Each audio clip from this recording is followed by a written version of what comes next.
Tonight is the closing lecture for the formal closing lecture for the first year of the Blavatnik School of Government. And we're very honoured that Dr. Mo Ibrahim agreed to come to give this lecture. Many of you will know Mo Ibrahim was born in North Sudan, and he then studied first at the University of Alexandria before coming to Britain to complete both a master's and a doctorate and to teach in one of Britain's universities for a short period. I suddenly wished you were in the pile of applications for jobs that I'm going through at the moment. So if you ever want to teach again, Mo, come to us. You'll all know him in part for his extraordinary success in as a mobile communications entrepreneur. He founded Celtel. He built it up to having 24 million phone subscribers in 14 different African countries, right at the pioneering face of mobile telephony on the continent of Africa. But it's his life after business that's been equally, if not more, extraordinary and impressive. So Mo Ibrahim created in 2006 the Mo Ibrahim Foundation, which has become known worldwide for two things. The first is the Ibrahim Index of African Governance, something which, as Paul Collier was noting earlier in his discussions with presidents across the continent, people are paying a close eye to. It matters where they sit on the Ibrahim Index of Governance. But the second is the Mo Ibrahim Prize for Achievement in African Leadership. And the prize is wonderfully defined. It's a prize for an African head of state for delivering security, health, education, and economic development to their constituents. Lots of people can start putting up their hand for that bit. And secondly, democratically transferring power to their successors, which has been a little more challenging for many. The prize was awarded in 2007 to President Chissano of Mozambique.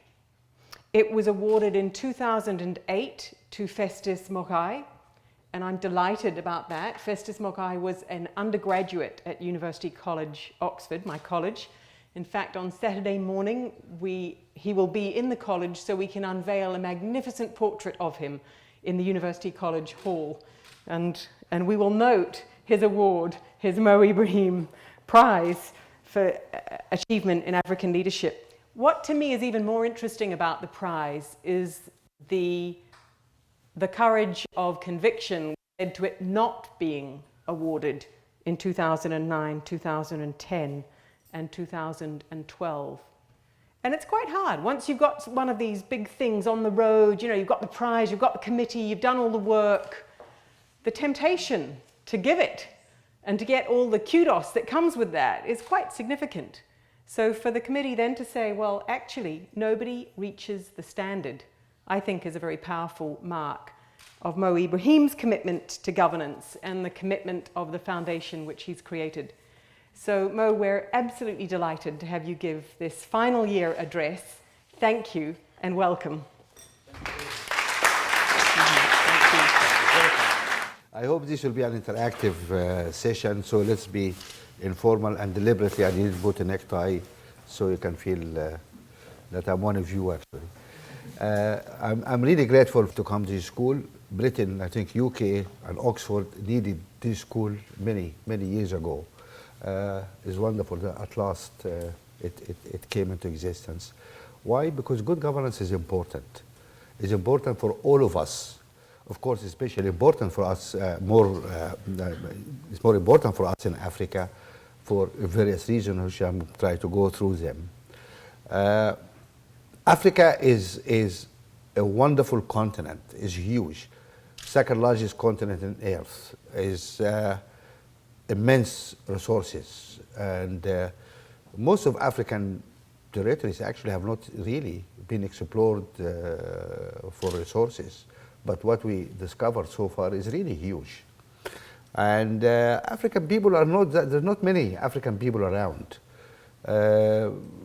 we're just 1 billion people. That's 2/3 of India, 2/3 of China. You can fit both China and India into Africa, and still you have a lot of space to fit other people as well. It's a very rich and huge continent. Yet, African people are poor, very poor. And the question is, why are we poor? If we have all this land, wonderful land, seas, shores, why are we poor? And for me, the answer was obvious, was simple. We are poor because of misrule, because we are badly governed. The way we are governed really undermined our progress. There's no question about that. I don't subscribe to the narrative which some of my brothers and sisters in Africa use in talking about why Africa is backward. When people talk about colonialism and slavery or God knows what. Yes, slavery and colonialism have not been really wonderful things, but for 50 years, Africa now has been independent. And however bad colonialism is, guess what? Everybody was colonized at some stage. Everybody. US was a colony of this country. And US today is a superpower around us. China was colonized before. India was colonized. Everybody was colonized. And this is not an excuse for what happened in the last 50 or 60 years, since most of our countries have gained our independence. Let's forget about that. We need to stand up and, you just dust off yourself and get on with your life. What happened over the last 50 or 60 years, actually, is that we missed a lot of opportunities. And it is sad when to go back and see that at the moment of independence of most African countries, and actually the African Union celebrated this year 50 years of its inception, that countries like Ghana, Egypt, and many other countries have higher income per capita than South Korea or the two Koreas at the time, or China, or India, or Malaysia, or Singapore. We had actually higher income per head at that time. Where are we now, and where are those guys? I think the blame should rest squarely, really, on the way we have governed ourselves. And it's time to bring this issue to the forefront, because there's no way we're going to move forward. Not any amount of aid is going to move Africa forward. The only way for us to move forward is really to ensure the good governance, the way we manage our economy, our social life, our legal structures, institutions. That is the basis for development. Anything after that is not sustainable. We cannot rely on people to come and feed our poor. We cannot rely on people to come and treat our sick. This is the responsibility of our governments. That's where the responsibility starts and ends, is our governments. That is the job of governments. So it is with that view that we decided, I was a businessman, and like many business people, then you come at a stage of your life and you think, okay, time to put down your sword and try to do something useful. And you hope, if you are religious, you hope to go paradise. If you are not, at least you hope to feel good about yourself. And so my thoughts were, okay, how are we going to help? I'm an African, I need to help my people, I need to do something. And the idea of getting plane loads of baby's milk and blankets and fly to Darfur, and it's very tempting, it's very nice. You feel very good when you do that. But the question is, okay, what is going to happen in 5 years' time? Who's going to feed those guys? Who's going to send the blankets? 10 years later, who's going to do that? No, that was not the right approach. The right approach really is to see why do we need the blankets, why do we need the baby's milk, and what the governments are doing about this, our own governments. So that's why we thought, no, we really need to go to the root of the problem. We don't need to be poor. We need not to be hungry. And what we need is to sort out our societies. So we started our foundation really focusing on the issue of governance. And governance at the end is not about just about corruption or about transparency or about human rights or about democracy or about roads or electricity or jobs or health or education. Government is about all of this. There's no compromise. It's about all of this. All this is a basket of deliverables which governments must deliver to their citizens. And so the idea of then of say, okay, is it about deliverables? Then it is measured. It is measurable. And then it should be measured. Because we need to move away now from the narrative about ideologies, about wonderful speeches we hear from our presidents every year. The first thing they do is to hire a good speech writer. And we need to move away from that. What we need to look is at numbers. I want to know what each president did, or each government did last year, in the last 12 months. How many kilometers of roads? How many seats in schools? How many people in prison for political views? Hospital beds? How many jobs? How is the state of the economy, public finances, the debts, how the resources are being used, how many violent deaths in the country, how women are being treated in that country, about women's social, economic, and political rights. This we need to measure every year, and we need to produce that score. That is the way to deal with governance, because it's measurable, it has to be measured, and we have to have that scorecard out there. And that is the way, really, to force everybody to think about that. The word governance is not an easy word. What we discovered when we started this, actually, we had to almost invent an Arabic translation for it, because we could not find an Arabic word for good governance. And we came with this expression, al-hukum al-rashid, which is a mouthful, but it says something. Somehow, we look at our government and leadership, and we just think of the head of the government. Is he good looking? Is he, or he's always he actually. Does he speak well? Does he dress well? And all this is nonsense.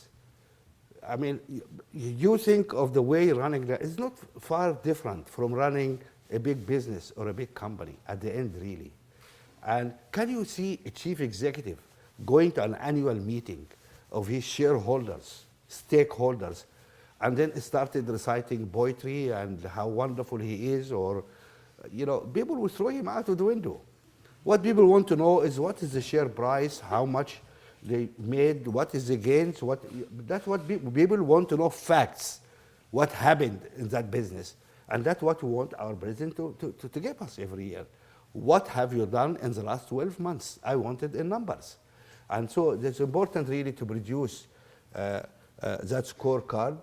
And right, having done that, then we thought about how we really, where to start. We have, how leaders are going to introduce good governance. It's not easy. It's not easy. I mean, you are an absolute ruler. You think you own the country, actually. I mean, this is, again, another problem with some of the mindsets, that you are elected not to serve people, but to own the country. And we need to get rid of that, of course. But leadership is important. It became obvious to us that we need leaders who are really willing to come and make some tough decisions. And some of this tough decision is about themselves actually, before anybody else. They need to understand that they're running this country for the benefit of every single citizen, anywhere in any square inch in the land. It's not about looking after his tribal group or looking after his constituency or looking after his family, or it is every child in this country is his responsibility. We need people who really believe in that, who cannot go to sleep because some people here cannot eat, or because some people there cannot find medicine, or this is the kind of leadership we need in Africa, an enlightened and dedicated sort of leadership. So here also came the decision that we really need to go out searching for heroes. We need role models. That's important. And this role model, unfortunately, our continent, when you ask anybody anywhere, when I never go in Europe and ask people, okay, African leaders, when I say African leaders, what do you think? People say, oh Mugabe, Mobutu. Actually, one very popular guy is Idi Amin. Can you believe it? This guy left like 40 years ago. He's the most popular guy in Europe, and really everywhere I go, people say, oh, Idi Amin. And you say, oh, have you heard of Festus Mogai? Oh, we cannot even pronounce his name. Have you heard of Chissano? People, oh, we don't know this guy. But people don't know, who are even African people.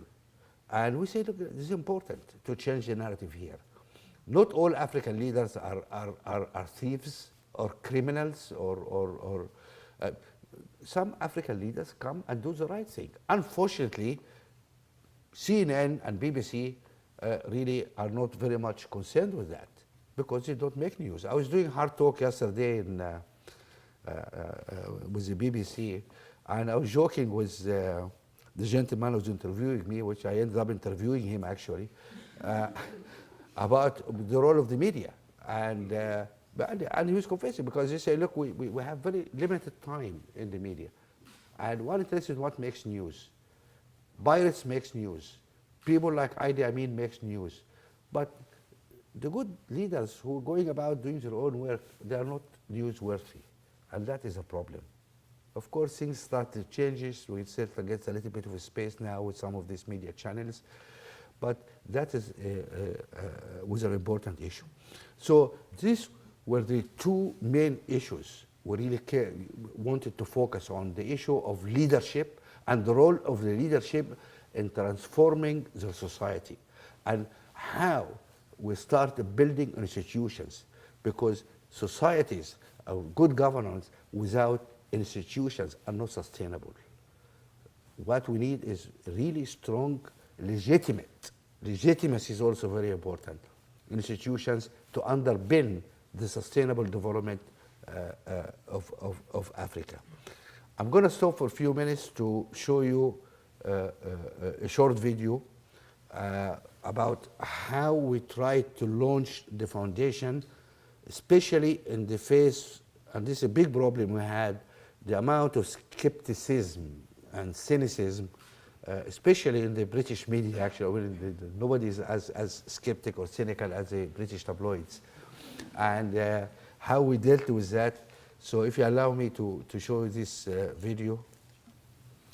Okay, thank you for your patience. And I hope this gives you an idea about the way we work.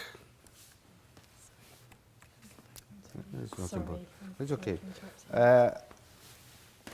As I said, both the index of governance and the leadership prizes are really two sides of the same coin, because we need both. We need governance and we need leadership. But what is interesting, of course, is we need to take this message to the African people, especially to the young people in Africa. This is our main audience.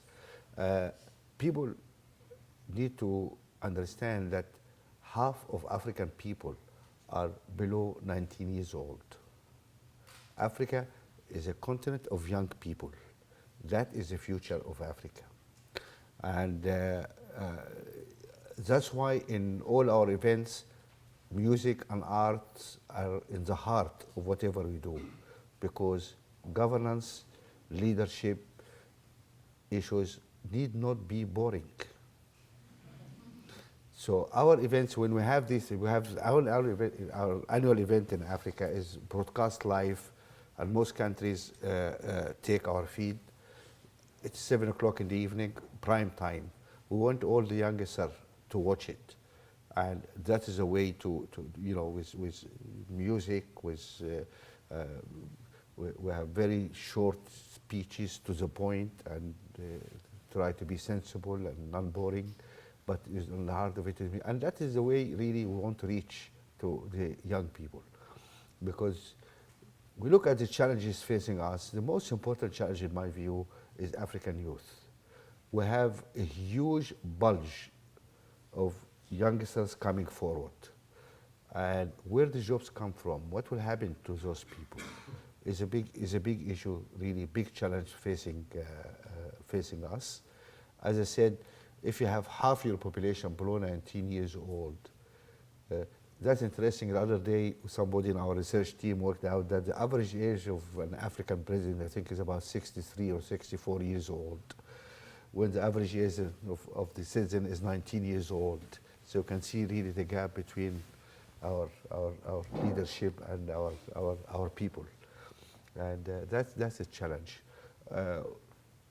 One problem we have, of course, is dealing with the education system, which is not doing very well, unfortunately. While there have been great advances in improving in education, we have much more education people now. Because we measure all these things over the last 10 years, both education moved forward, and actually women's rights moved forward with the best improvement in our indicators, but by no means they are acceptable in both cases, because we started from a very low base.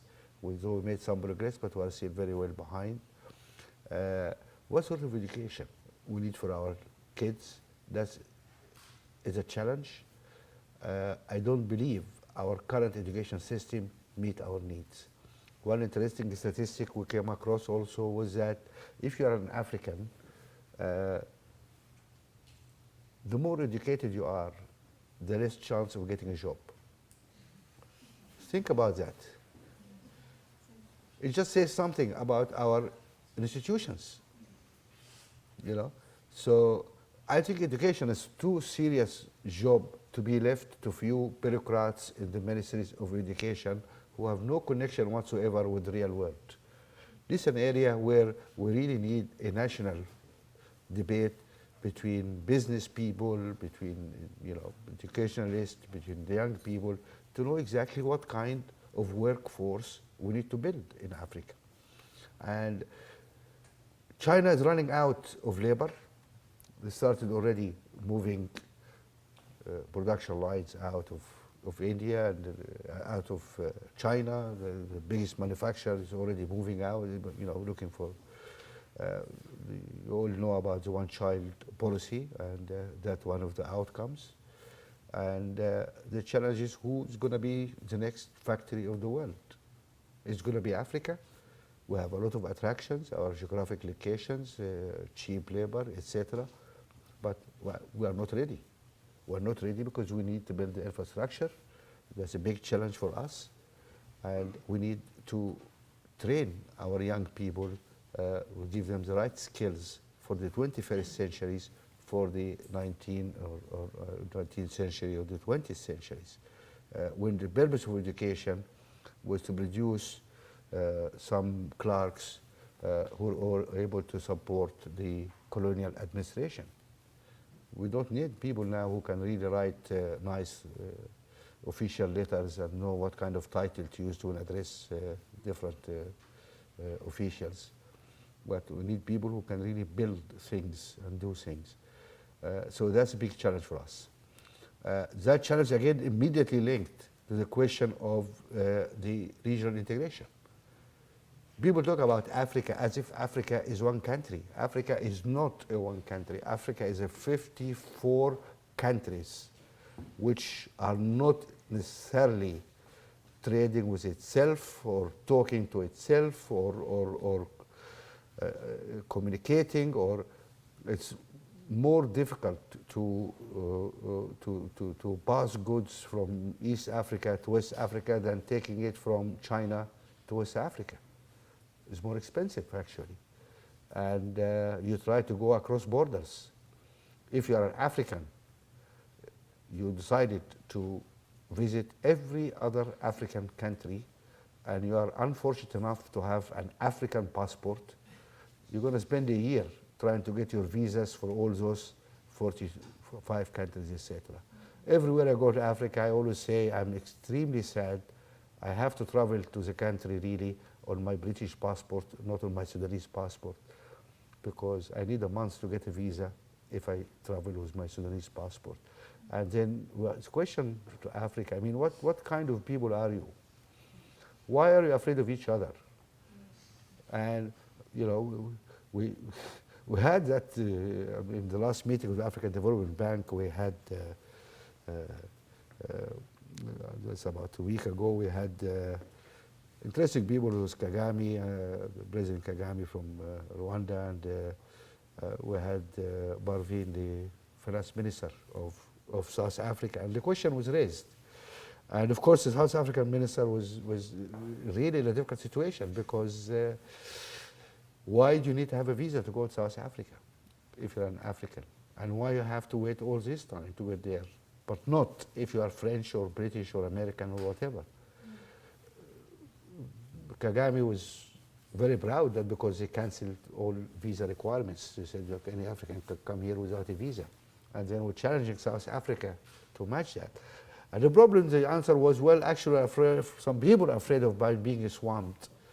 So every African country is afraid about being swamped by another African country. So I say, guys, I mean, you know, everybody's, where those people come? They come from Mars?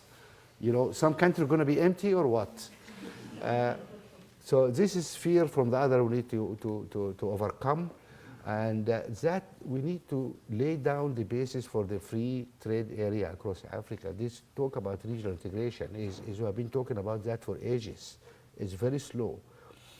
Many African countries will not be viable without regional integration. Full stop.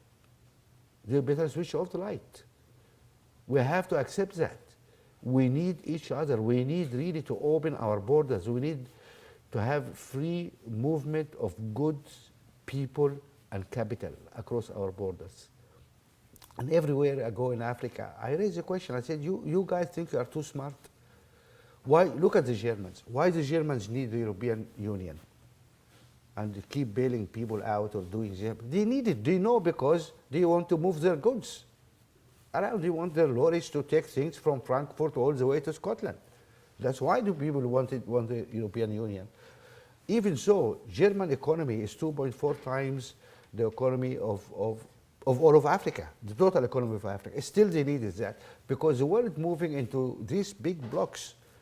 If you are not a China or India or Brazil or United States or European or whatever, you have no chance. You have no place at the table.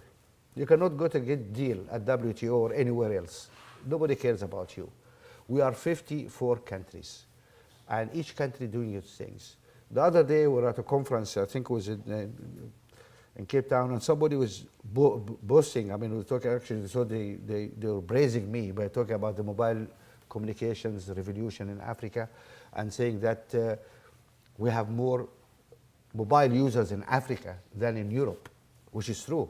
We have almost 600 million users, which is much more than European users.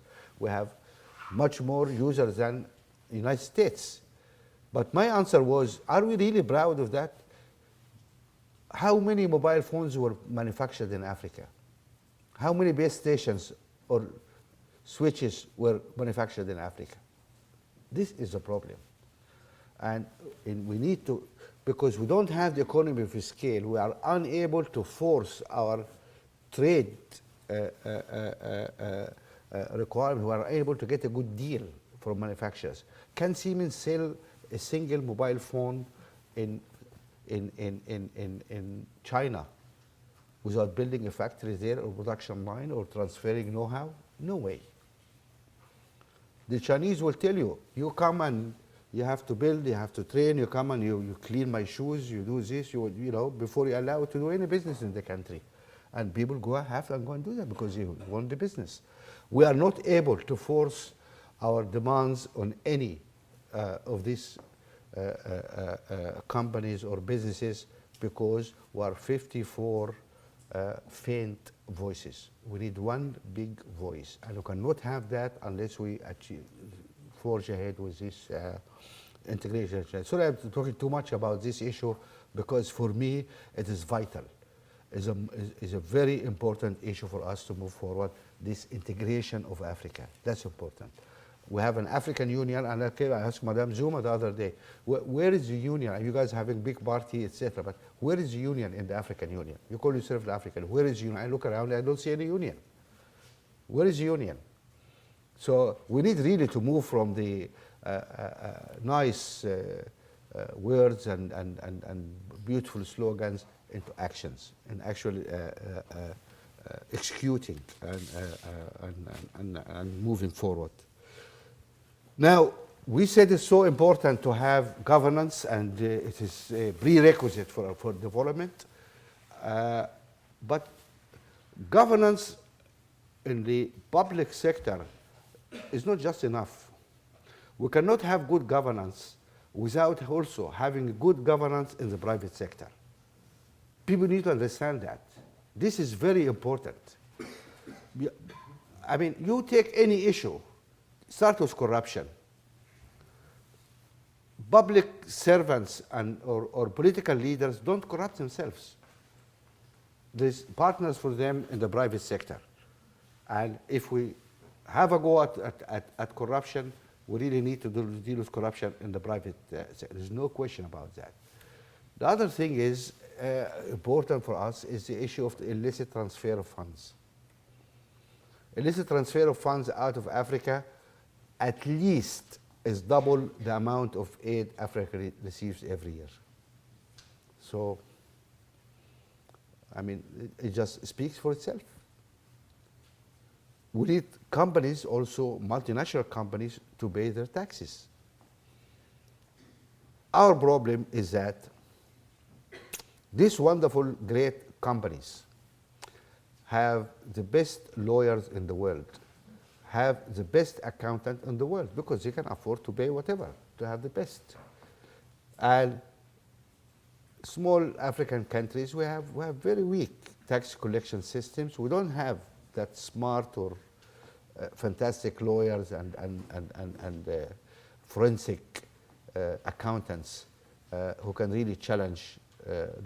If anybody is any good, he will get a job with the companies anyway. He will work for the civil service. And so we have a big problem. And I was so delighted that Britain also discovered it has the same problem. Actually, everybody has the same problem. Even the United States have the same problem. So welcome to the club. And it's interesting, one issue which we have been screaming about for decades suddenly came to be in the forefront of the political debate here in this country and many European countries. And we hope at last that people in this country and in the developed countries are going to move now to stop all this nonsense. It's not acceptable anymore. And the challenge we have for the business leaders is the same we have for the political leaders. Where is your leadership? Where is your good governance in your institutions? Avoiding tax is not really a wonderful thing. And you know what? The light of transparency is shining over all of us now. And it's impossible to keep secrets now because everything is leaked. Everything, we find everything about anybody. And I'm going to be able one day to read the email of everybody sitting in this room. Don't think anything is secure. Nothing is secure. And so why don't we behave? Since we are all naked, why don't you behave, why don't you act in a decent way? That's a challenge we need to throw at the business community. And although I believe that self-regulation is not enough, what we need also some proper regulation at international level, and we hope Chinese and Russians will also join in that to enhance the transparency. I'm not against tax havens or havens or whatever it is. I realize the need for international trade, for people from different countries, different parties to execute contracts in a neutral jurisdiction. Of course, I understand that. But all what we're asking for is transparency. We need to know who are the beneficial owners of all this huge number of companies which are siphoning profits under whatever fantastic rules of accountancy. That's all what we want. And once we know that, I think the problem is solved. So we're really seeking transparency everywhere. And we need to insist on transparency in the private sector, because believe me, we cannot have good governance in the public sector unless also we have good governance in the private sector. Otherwise, we'll still end with this corruption and massive corruption problem. So these two must really go hand in hand. Let me finish here by really saying I'm so delighted that this school came to existence, because governance and leadership are the most important thing we need. And I hope that we're going to see some wonderful leaders coming out of this school. We need them. And I hope that you will also have the courage to introduce good governance and not follow Idi Amin. I hope you follow Mandela and the other guys here. Thank you very much, and I'm open for questions. Thank you.